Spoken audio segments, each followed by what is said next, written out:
I've got a plushie, his name is Stinky Steve, and I'd love for you to have one of your own. Check the link in the description if you'd like to. Thanks.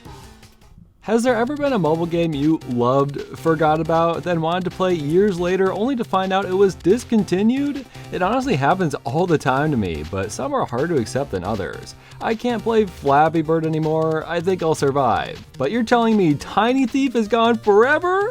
Icebreaker's been taken away from me? No, I refuse to accept that. I'm gonna play Retry all I want. I don't care if you've deleted it from the App Store. If you recognize any of these games, they come from a division of Angry Birds creators known as Rovio Stars. These games were each created by different developers being backed by Rovio, meaning the only real thing they all have in common is being certified bangers. Nitrom, Alike Studios, these big developers who have made incredible games in the past all got to make brand new games with the help from Rovio. Sometimes it's hard to believe Rovio actually used to be cool. Of course, they also took each and every one of these games down to never be played again, so maybe we shouldn't praise them too highly.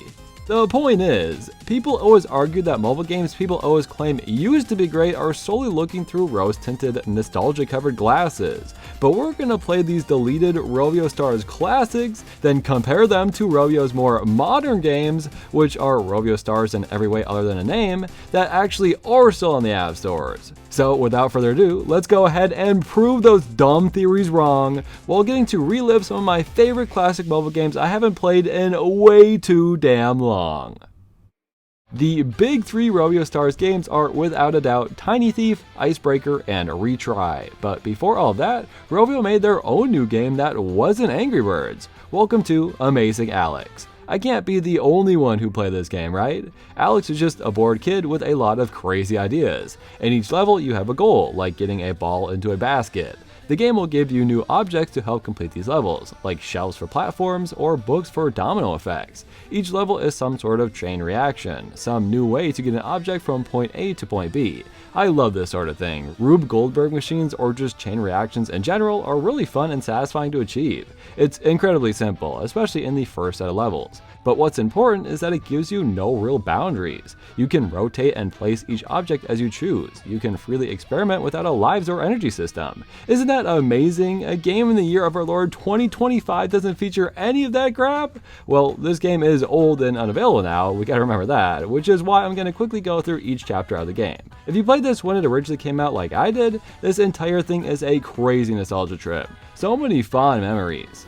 Anyways, the first levels are as easy as it gets. Balls, books, shelves, and balloons. I like the last few levels especially, as they have the most fun domino effects. My favorite is making a purposely uneven stack of boxes fall to release a balloon. In the ending cutscene, Alex is told by his teacher, who is immediately my newest cartoon crush by the way, to go play outside.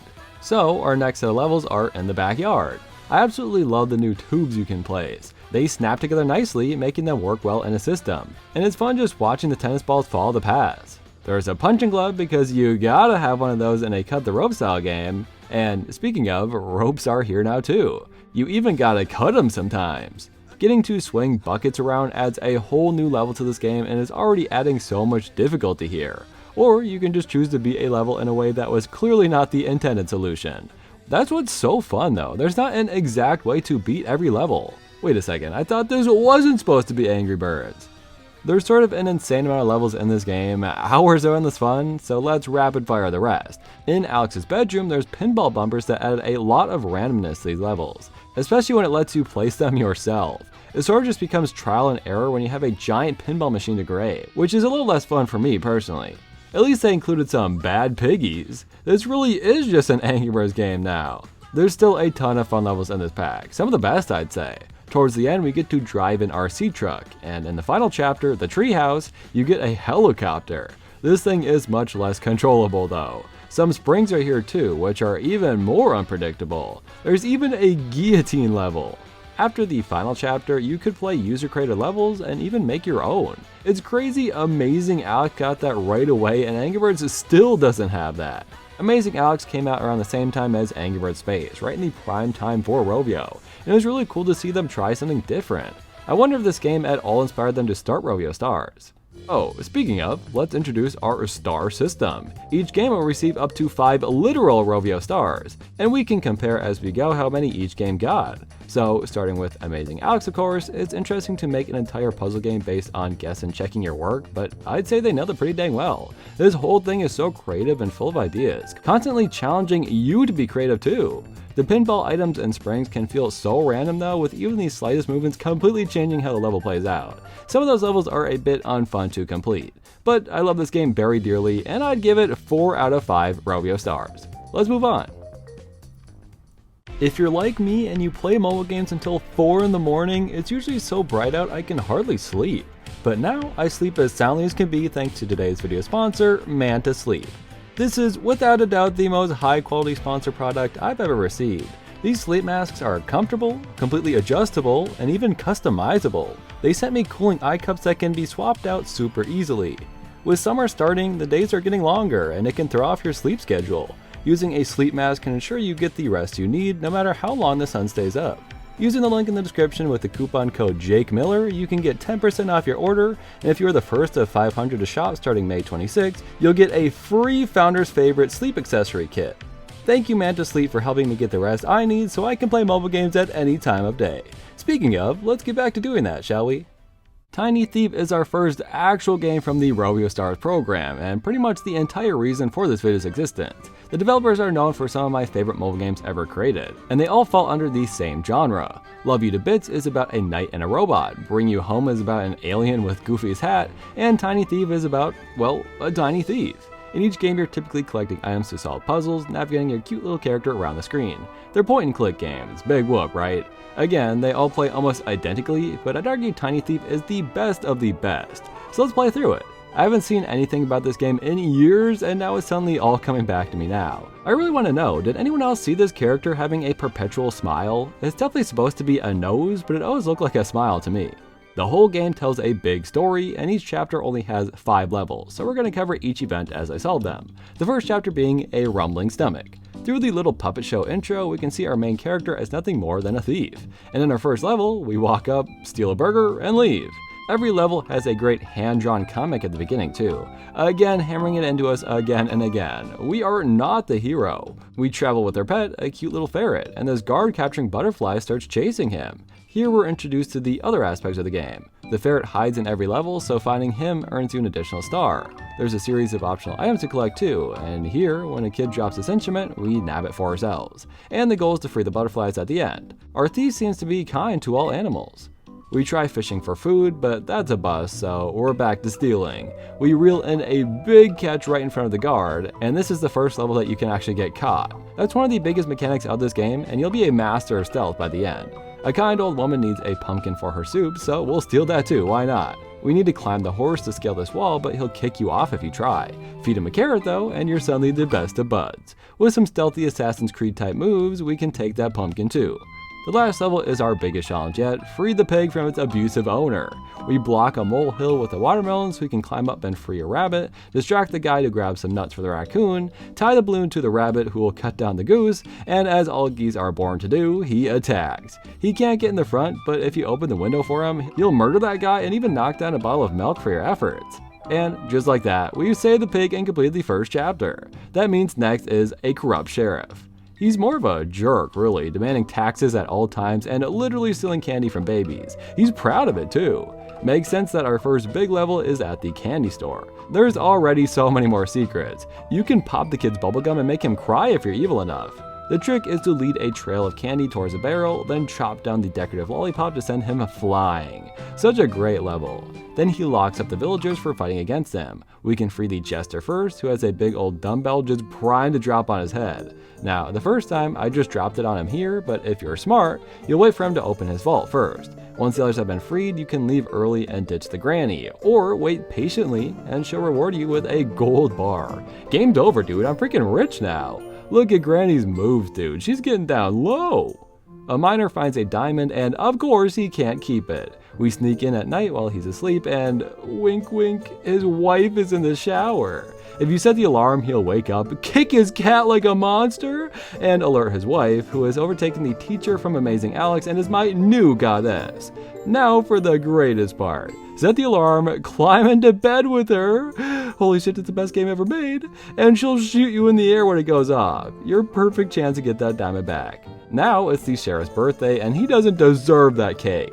And I ain't talking about no damn dessert. This is by far my favorite level yet. We steal a pie and pin it on the little boy, and while he's distracted, we steal the first cake. He puts out a new one, so we send in a mouse to once again distract him, nabbing the second cake. Lastly, we sneak in with a shipment of flour and grab it right from under his nose. And the bonus fourth cake is of course our secret weasel. I just love the progression here in such a simple level. Lastly, it's taxes day and we have 2 screens for the first time. On the circus side, we can release a bear and steal some stilts, then go undercover to hand in some bees, scaring out the sheriff who leaves his final prize behind, his toupee. And we finish the second chapter. Next up is the most nostalgic to me, the Cursed Treasure. Clearly a pirate-themed chapter, but a monkey somehow has our treasure map. It starts off much simpler than that though, all we want is a little idol. This level's a bit repetitive and tedious to be honest. You go and poison the captain's drink, walk all the way back up and pull the pulley to alert the servant, then do it all over again 2 more times. In the process, we accidentally get carried out in a treasure chest, being forced into an adventure we hadn't planned on attending. Next, we're at the ship, and after using one of the crew members as bait for a big ol' shark, we do some fishing and convince a pelican to lift us up. And suddenly, our tiny little thief is in control of this massive pirate ship. Once inside, there's one thing on everyone's mind, that damn map. First, we gotta collect all the ingredients to fire a cannon. Going up on the poop deck, you can trade with the monkey and knock out the crewmate. Once the cannon's ready, you can blast open the vault and grab some treasure on the way through. Bribe the parrot and hop into the fish tank, hide while the captain goes to collect his soap. All the villains are bald in this game, by the way. And then we skedaddle out of there, riding in a pelican's mouth, which has been my dream since I saw Finding Nemo. It appears the ship has crashed and a tribe has got the captain. These tribal guys are clearly assholes, even the monkeys hate them. So we help the monkeys out a bit. Once we take our prize, the tribe grabs us too. But I love the monkey so much, saving our lives and helping us swing later on. He's so cute. It's an insanely easy puzzle though, you just cut the captain down and you win. They roll right on out of there. And finally, we enter the temple with 3 challenges to conquer. Mystery doors, each one leading back to where you started. I definitely had this shit memorized as a kid. The second is much easier, but is timed I suppose. Lastly, it seems simple, but my stupid shadow doppelganger comes through for a boss fight. As the big statue is activated, all the pirates run in fear while we get to solve each puzzle. I was honestly more worried about missing the ferret, but don't worry, he was in there, and we make it out with our golden scarab. That means we're halfway and onto a royal rescue. Seems as though the tiny thief has a little girlfriend, who's also the princess? Man, our boy is down bad. I love this flower level, barely dodging past all the gardeners, using an angry bird to launch at a chomper, and growing a big beanstalk at the end to deliver the flowers we've collected. Next, the princess wants her mother's perfume, so we can make fools of all our servants and entertainment. First, we pour lemonade on the jester, then we trip the chef, and when the guard comes in to watch the bedroom, he ends up distracting himself pretty thoroughly. I love this level too. Next, this demon guy gives a wizard real powers, and now we gotta save his cat. How'd this guy get a baby stegosaurus? This one's all about using different potions with different effects, like turning invisible to sneak past a wizard, or becoming super buff. All you gotta do in the end is feed the stego a pepper, he farts on a potion, a laser shoots a planet that starts a nice little amazing Alex chain reaction, resulting in the wizard shrinking and getting chased by the cat into a mouse hole. This level pack is by far the best, by the way. But now the Dark Knight wants the king, so once we take out the guards, we enter an underground labyrinth that is incredibly tedious. Walking around down here takes so long, and it's pretty unfortunate to sit through, honestly. I like the slow pace of this game, but this is a bit egregious. It's worth it though to help this poor little dragon. He even daps us up. Then we disguise ourselves as a knight, sneaking up and smashing the Dark Knight right out the window. But the war isn't over yet. The castle's now under siege. I love these big dragon towers. You can make them breathe fire or release the brake and send it flying down the hill. We dress up as a princess, fool all the guards, then single-handedly save the king, heading out to rescue the princess in the climax of our story. The chapter is known as Rattling Bones, and actually was the final set of levels until there was an update to the game later on. Looks like we'll be chasing the Dark Knight around while he holds the princess hostage, which is apparently harder than it looks. First, we get to mess with a big robot, controlling his arms to take out enemies, as well as a handy magnet to pick up one of these bucket heads and drop him in an eternal wedgie position.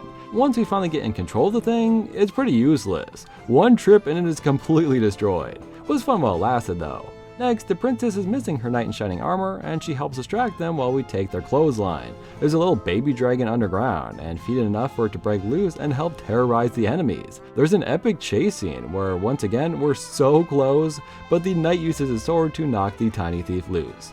Looks like we're dealing with the undead now, and the wizard has returned. He's a necromancer here, and if you go to see him, you become a ghost. Hey, this ain't so bad. Now we can interact with other ghosts, get a reflective shield, and bounce the wizard beam right back at him, bringing everyone back to life.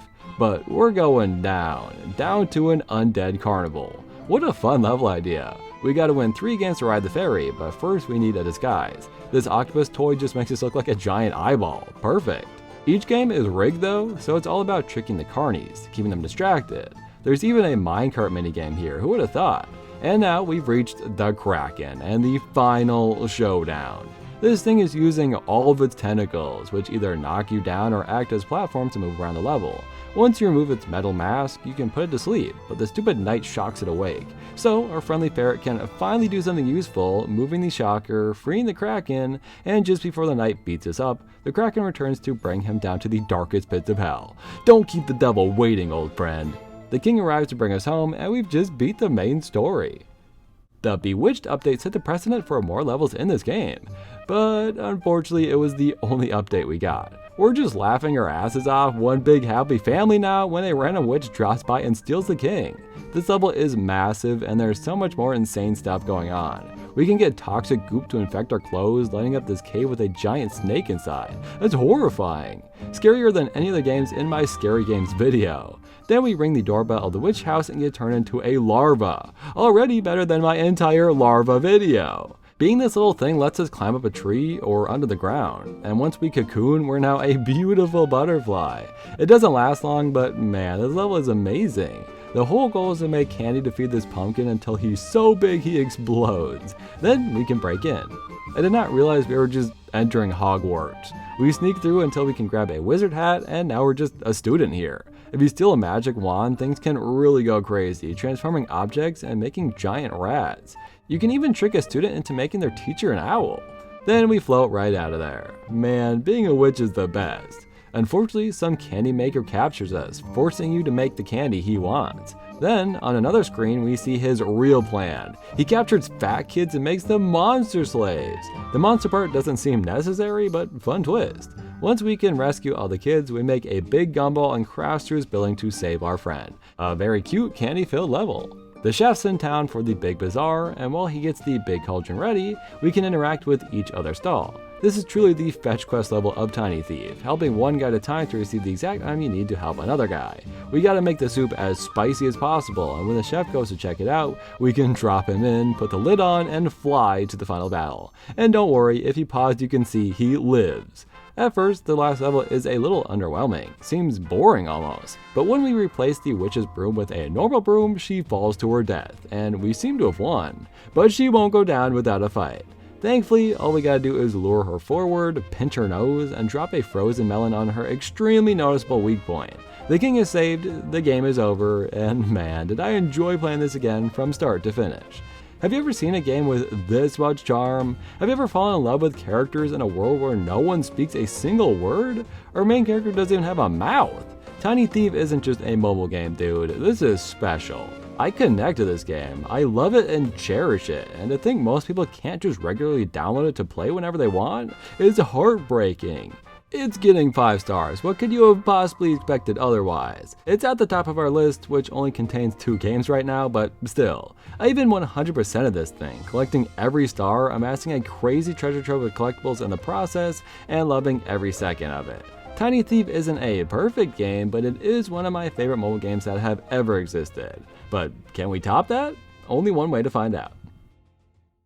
If anyone could, it'd be Nitrome. I'm seriously considering just hunkering down and playing every single Nitrome game ever made. There is over 100 for the record. Rovio should be honored that Nitron worked with them to make this masterpiece of a game titled Icebreaker, a Viking Voyage. It started out as just a flash game actually, and Rovio helped them develop it into a fully fledged game. It's got a big old story too, just like Tiny Thief, but much different in tone and gameplay of course, so let's get into it. Just what is the gameplay of Icebreaker? What, the name didn't give it away? You can slice through some ice to save your fellow Vikings. Each level has a goal of using as few cuts as possible to win, as well as collecting every coin on stage, which typically includes a bonus treasure chest. Everything that lands on your ship is yours, including enemies later on in the game. But if small chunks of ice land near your character, he'll break it for you. This is usually only important for saving Vikings and chests though. With the game's general gameplay covered, let's get into the first chapter, Hammerfest. Our character has tried 63 times to become an icebreaker, and this year, it's finally his time to shine. He can even become the cutting master's slave or apprentice. The first level is as easy as it gets, and I still failed my first try. Next, you gotta slide the 2 Vikings into your boat and make the ice block small enough to smash. The swinging hammer is pretty fun, as well as the swinging ice chunk. The final trial is filling in the space to let your Vikings slide right through. And now it's time to prove ourselves to the cutting master. He even gives us a free ice statue to cut down for this level. Now that we've won, we go to claim our trophy, but the cutting master and some random Vikings get blown away in the wind. That's for the next chapter though. The rest of Hammerfest feature little bonus levels you unlock as you earn coins. I already have them all unlocked, so we might as well just cover them quick. They offer challenges akin to cut the rope. Other times you swing a big Viking boat back and forth at just the right time, you can create a mini platform for a trapped Viking to roll right through, and for the final challenge, I got stumped for a bit, then realized I needed to create a bit of a catapult, launching the Viking into my boat. We get a long, emotional speech from the cutting master before he officially announces us as his apprentice. Worth it! Next up is Trollmarsh, featuring, you guessed it, trolls. If any Vikings bump into one, they are eaten instantly, immediately setting out for Valhalla. It's a perfect new addition to the game, trying to avoid these characters who can easily get in your way. There's also Snot for some reason, that instantly connects like ropes to whatever it touches. I'd say Trollmarsh is probably my favorite chapter in the game, with a lot of simple, classic levels and really smart level design. Halfway through, goats are introduced, which sort of act as a side mission. You can choose to ignore them or purposely save them, sending each goat to the other boat in each level. There's an Angry Birds reference in this game too? Is it just a requirement for Rovio Stars? Anyways, if you manage to save all the goats, which is not easy at all, you get a deceptively simple little boss fight. Apparently that guy was actually sacrificing the goats in his big wicker goat, and there's a couple Vikings we gotta get out of there. Again, it's maybe the easiest goat level in this chapter. Back in the main story, we found a cutting master. He's chained up, and cutting the snot loose at the exact right time can guide him to safety. Or you can be an idiot and just drop him right on the spikes, whatever you prefer. He says a 2-headed troll put him there. Who could that be? There's a bit of a break with my absolute favorite levels in the game, including this one. You drop a sleigh down and you have to catch the Vikings in it as it slides. I just love little gimmicks like this, it's always a blast. We soon discover trolls are weak to chickens. It's like the Green Goblin's bombs, they just become skeletons on impact. This makes for one of the most clever concepts we've seen so far. If we kill enough trolls and send their skulls down to a scale below them, it'll be heavy enough to lift our friends up to safety. I love this idea so much. And now, when all seems calm, our hero is suddenly lifted in the sky by a giant mountain troll. There is a single Viking in danger, but no one gets left behind. Thankfully, there's some thick chickens that can drop eggs down for you. Feed it to the troll, and he won't feel so good, so help the Viking dodge his throw before it can hit him. 3 eggs down the gullet, and we have successfully completed Trollmarsh. The chief comes to congratulate us and send you on your journey, but before you go, a chicken drops by and freaks out the guy. He's afraid of chickens? That's strange. We move to Underdwell, a Viking stronghold. This one has a lot of mechanics. First is a cannon, pretty simple stuff. You can actually aim it though, just barely skimming through here. And I forgot to cut down an ice platform for him to land on, didn't I? My beat. There's also little rockets you can cut to move things around. The most obvious use of this is just pushing Vikings, but the most ultimate use is a freaking hot air balloon level. Now, getting the minimum amount of cuts on this level was brutal, to say the least. But man, just flying through this long icy corridor in my hot air balloon was incredible and easily makes for the most fun concept in Underdwell. This is almost like a filler episode. Lots of levels are these little carnival games like dropping knives on trolls, and I kept screwing up the cannon launch again and again. And when I finally got the right arc, he landed on a sword and died. Great! The side mission this time is extinguishing all the lights in these levels, triggering a ghost to appear. Fun stuff. A lot of these levels are getting big now. You've got to deliver this Viking for quite a while, and it is not easy. I lost a bunch and just barely saved him at the very end. The boss fight is great though, making use of the cannons and the rockets. A dragon roller coaster drives around and will kill the Vikings if it touches them. But if you load up your cannons and shoot it about 6 times, you'll destroy each of its layers and free your Viking friends. This skeleton carny isn't even in charge, he just runs the ride. We cut back to the first cutscene where all our friends were blown away, but this time we see inside the building. The chief takes off his big ol' helmet and reveals himself as the two-headed troll. I love the reveal. I always hated that guy, and I'm glad to be vindicated. Our last level pack is the Kraken? Was Rovio requiring this as the only final boss allowed in each game? We start off out in the calm ocean when some tentacles rise up. We zoom down into the depths and witness the Kraken awakening. Such an incredible cutscene. Now, we don't see it, but the Kraken eats us. The first level is in its mouth, shooting its uvula. There's also a bouncy jellyfish inside, which are annoyingly difficult to get the timing correct for it, but man is it satisfying once you do. Then there's fish eggs, which are pretty weird. They're sticky balls, that's really the best explanation for it. You can pop them or use them to stick to things. They're extremely annoying though, if I'm being realistic.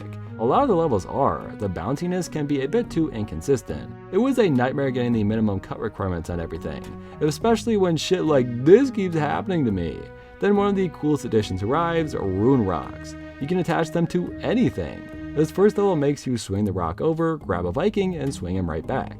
There are so many genius uses for this ability. Not enough even, it's just too fun. There are some hermit crabs, they're not important, and some little baby jellyfish that create lines of electricity. As you can see, they're just loading up on new mechanics in this one. One of the last levels is my favorites, using cannons and runes to swing past the jellyfish. The runes and electricity levels are by far the best in the Kraken chapter.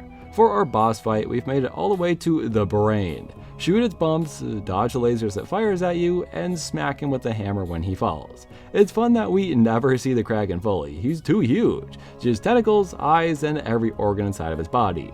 The last cutscene shows a rune fall on the chief, then a tentacle, then my boat, and a chicken flies in just for good measure. So the chief is dead? Happy ending? I guess so, as there were no more levels. That's incredibly sad. I went pretty fast through it, but there are a lot of levels in Icebreaker, and so many additional challenges to 100% the game if you'd like to.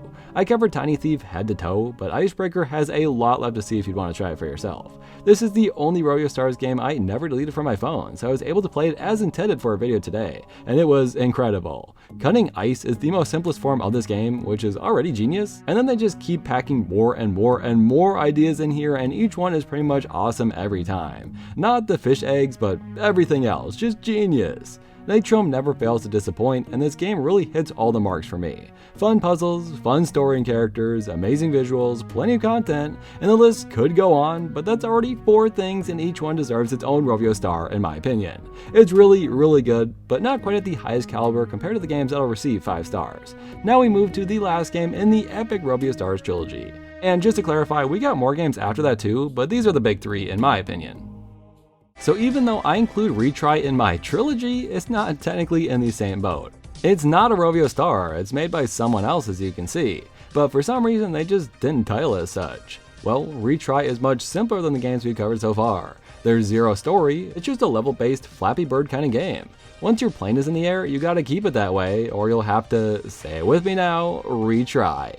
It's not as straightforward as Flappy Bird though, there's a lot more physics tied to your plane, allowing you to do loop-de-loops or fall forward and backward. It takes some getting used to say the least. And there's additional coins and stuff to collect as you go, but let's break it down a bit more in depth. They went all out with the pixel art in this game, even remaking the Rovio logo animation in the intro. While a lot of the early levels look very simple, as you go you really learn to love the style of Retry. Again, nowhere near as highly detailed as Icebreaker, but still an amazing style. The first few levels give you tons of space to fly and get used to controlling your plane. There are checkpoint hangars you can buy with the coins you collect, but those are for noobs, and only winners skip them. You can earn 3 stars by beating a level, crashing as few times as possible, and traveling as little as possible. It's a bit of a weird requirement, but basically that just means you can't get 3 stars by doing unnecessary flips or stalling to get a coin you missed. One clean, straight shot to the end is what they're looking for. There's quite a few levels in the first world, and after a while we finally see some challenges, like stopping short in front of walls and nosediving below them, or getting past waterfalls that push you down. This singular underwater coin took my roommate over 5 minutes of attempts before he finally dropped right down and collected it. Doing perfect flips is definitely the most satisfying to watch, and I gotta make sure to get some fun maneuvers in to show how cool this game can be. It's addictive, you can't deny that, and since there's no lives or energy system, you're free to play and, say it with me now, retry as many times as you please. So yeah, all the early stuff, super easy. It's meant to just give you some practice. Other than tough coins here and there, you're not gonna have a hard time. It's not until level 8 where the game actually begins. The music ramps up, the levels get increasingly more difficult, and there's so many annoying coins to collect. Almost all of them involve doing a crazy tight loop-de-loop, which again looks great for this video, so I guess I can't complain too much. I feel like watching a recording makes this game look baby easy, but it truly gets rough after a while. Thankfully, you can buy power-ups, like slowing down time or gaining an extra life, which is great and all, but definitely cheating, and how dare you use this to beat a tough stage. It takes the fun out of all the challenge, I'd say. There is bonus levels too. One is a challenge with limited lives that you can try daily. I did not get very far. Another is an ad for Angry Birds Epic, which is pretty funny. All the pixelated characters are just hanging out around the stage. It's really strange, but very amusing. And then there's the actual bosses, aka the toughest stages in the game. Not only are spaces much tighter to maneuver around, but new obstacles like moving objects appear. I tried quite a few times to get this coin, and I barely survived on my final attempt to collect it. The levels only get crazier, with more fun hidden coins to collect, as well as sections you cannot skip that require you to make crazy moves like this. You should be impressed. We make it to a crossroads where you can either wait for an easier level or take on the next boss stage, and this one is the hardest yet. Wind is here now, pushing you back as you fly. There's moving ice blocks too, and at one point wind is there to help push you backwards as you make loops to gain height. It's crazy. And it's not even the final trick. You gotta go up and up and up, dodging some moving ice and slide through a tiny little crack in the wall to beat this crazy stage. After this, there's a single stage with a very tough section you have to fall through. I played it many times over, but then we're in snow levels. The snow is mostly cosmetic. There's some falling blocks on one of the stages, and they move out of the way for you here, which is pretty cool, but otherwise there's nothing here we haven't dealt with before. The final snow stage has one of the most difficult sections in any stage I faced. There's just so little room for error, and again, it probably looks easy, but I promise you after 200 tries I finally made it through. And yes, I was stubborn and didn't get the last checkpoint, sue me! The third boss stage starts with an incredibly difficult maneuver, one I'm not sure I can even handle. There's this tiny little area for you to fly into and loop around, and even getting a successful loop inside of there isn't enough to win. I played this part for like 40 minutes, and over the course of trying again and again, I really learned a lot about the controls. You aren't meant to hold a loop. Once you're facing backwards, you need to boost yourself in that direction. It took a while with quite a few close calls until finally I did it exactly right. That was extremely gratifying.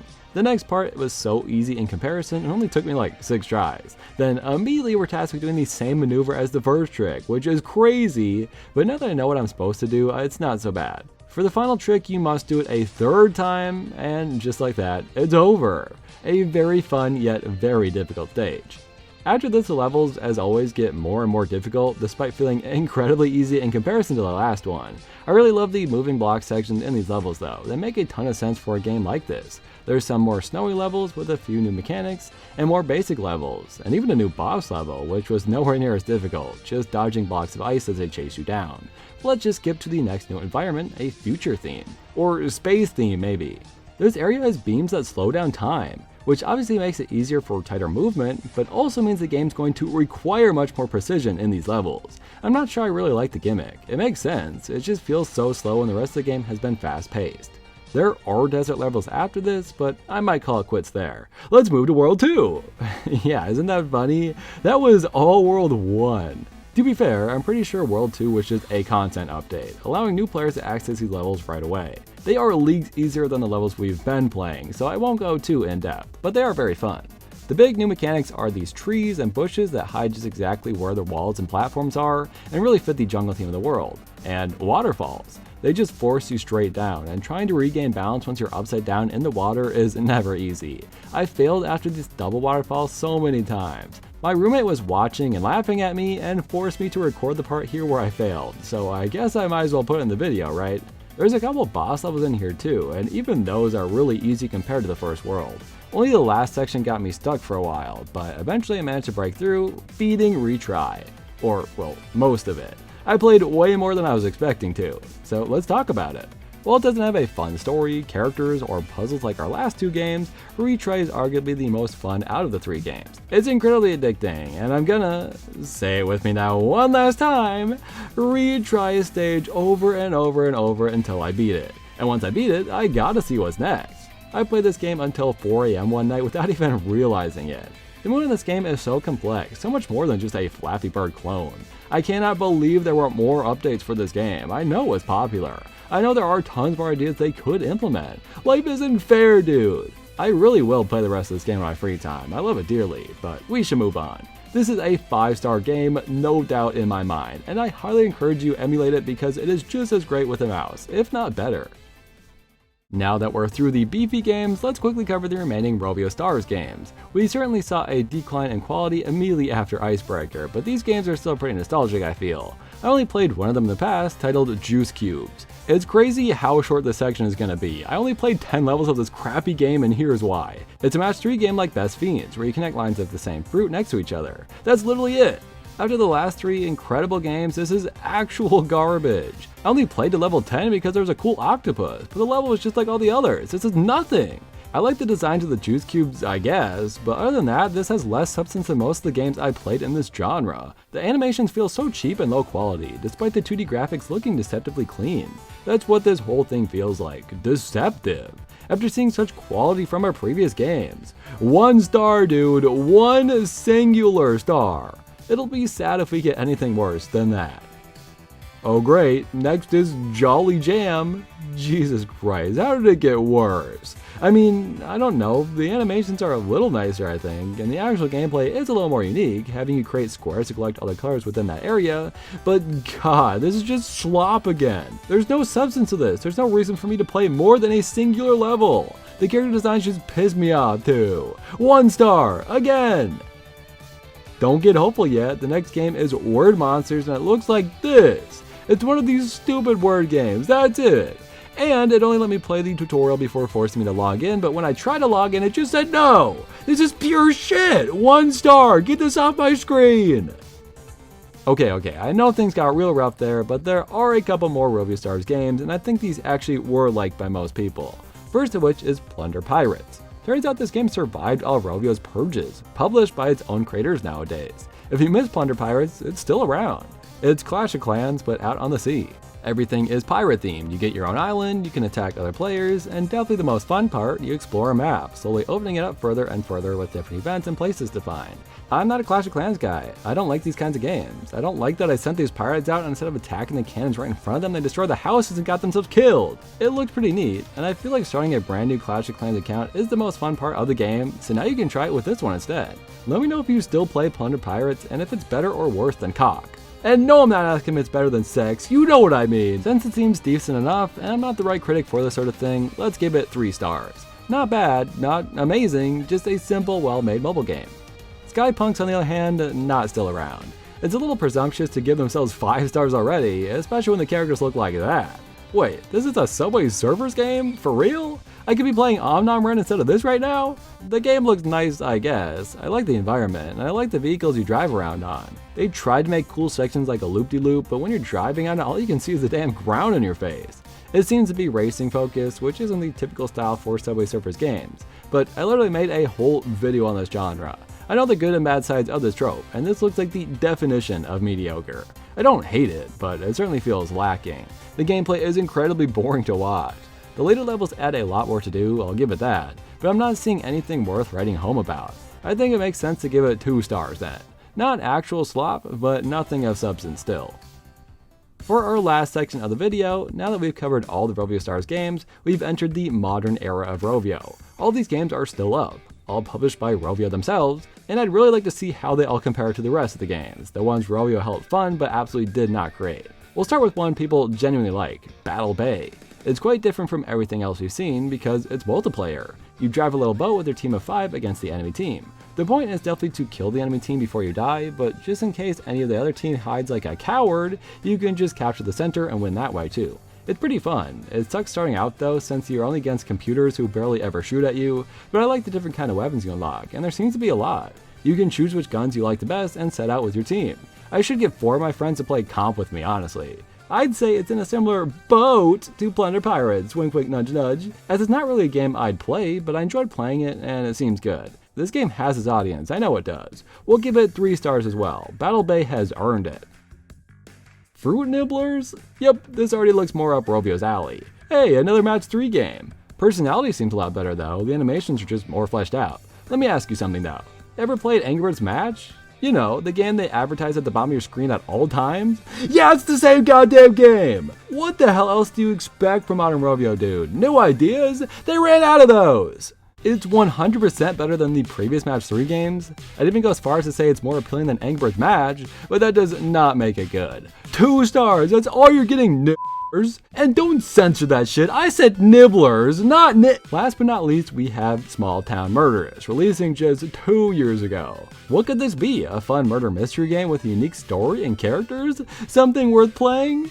Nope, Match 3. It's always Match 3, dude, always has been. Completing levels furthers the story, so for once they've given us a reason to play, I won't deny it, and solving murder cases is sure to pique someone's interest, but why couldn't it be anything else? Can't we play Angry Birds levels between sections instead? I don't hate the concept, but it's so lifeless, so void of any fun characters or gameplay formulas. They couldn't even animate the characters moving? It's a 2-star, man! Rovio deserves a 2-star! So, what have we learned from this? What has looking back on Rovio Stars games taught us? Well, again, these weren't really Rovio games. We have Nitrome-like studios and whatever other companies who worked on the good ones to thank. The 5 and 4-star games are in an entire other league compared to the slop Rovio pumped out. Other than Battle Bay, all I could muster was Match 3 games. I can't even necessarily say Rovio Stars in general were good, thanks to Juice Cubes, Jolly Jam, and Word Monsters. Maybe I'm just plain wrong here. Maybe Rovio was never good. They made Angry Birds and Amazing Alex and then never had a good idea ever again. But at least I can say one thing. I remember loving Tiny Thief, Icebreaker, and Retry. I remember them being incredible. I'm extremely nostalgic for them, and through this video I've proved it was more than just that. These games are actually good. They're diamonds in the rough compared to everything else we play today. The fact that Fruit Nibblers still exists and Retry doesn't generally boils my blood. We can't have nice things, never assume Rovio will go back to the good old days, and never forget the wonderful mobile games we used to have and cannot play ever again. Thank you all for watching, and please let me know if you played these before, if I helped remind you of something you'd forgotten about, and which of these are your favorites. This was kind of a weird video. Through the entire process, it never felt like it had an identity despite how hard I tried to give it one. So please, any critiques on this video and the way I went about it, I'd love to hear. Thank you to my members who make videos like this possible: Patrick Varjan, Keep, Galguy, Jeff the Legend, Cheaper Ying, Test Monkey, Callum Ford, Persky Banana Checky, Mr. Odell, Timur Kurnov, Aaron the Ghoul, Freakish Smile, Ceramic Tiger, Geminat Lewis, Omegon, Jonathan Biscoff, Lavatane, Green Man Yeah, McCrazy, Bright Streak, OK, Dante, Skibbity, and MGR Damadan. I didn't initially intend to have May be a Rovio month or anything, I just happened to want to promote my plush at the same time I was itching to replay Tiny Thief. Oh, what's that? You want to hear about my cool plush that you can get from the link in the description?